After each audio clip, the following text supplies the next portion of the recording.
it's taken almost 15 to 20 years of civic movement that has actually resulted in this version of ward committees that we have on paper. The version that we have right now, legally, for what a ward committee should do is probably the best version that any city could get. Not only does it have the power to make decisions, it also has the power to inform budgeting, and it has the power to monitor and enforce. And to my mind, that is probably the most impactful from a perspective that if I give budgets and I give the availability of people to come in, the monthly meetings that are happening, all of these actually give the ward committees teeth to be able to actually make impact.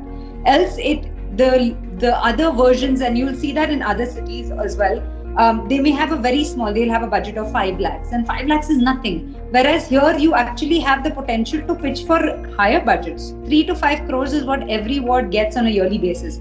You really have the potential to inform that budget. So with the 74th Amendment, what happened with Bangalore's ward committees is this actually started through the hearing in the High Court, the PIL in the High Court, where the ward committees were pushed to be set up in order to start making a plan for waste management. This happened in November 2017. From there, the nudge sort of began for this new version of ward committees, and what we now see is a 17-point mandate that looks at every aspect, and this is something we've covered in our study as well, really decoding this mandate of the ward committee. One of the most important and the first pieces of is the ward development scheme.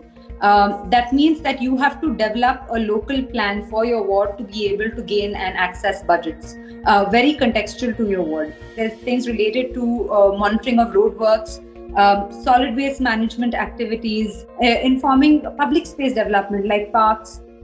Additionally, there's also been things that have been getting added on even by the High Court, even of late and recently, where they look at multiple other aspects, whether it's encroachments, bylaws, any sort of other sort of road pothole filling. All of this is part of the ward committee's mandate.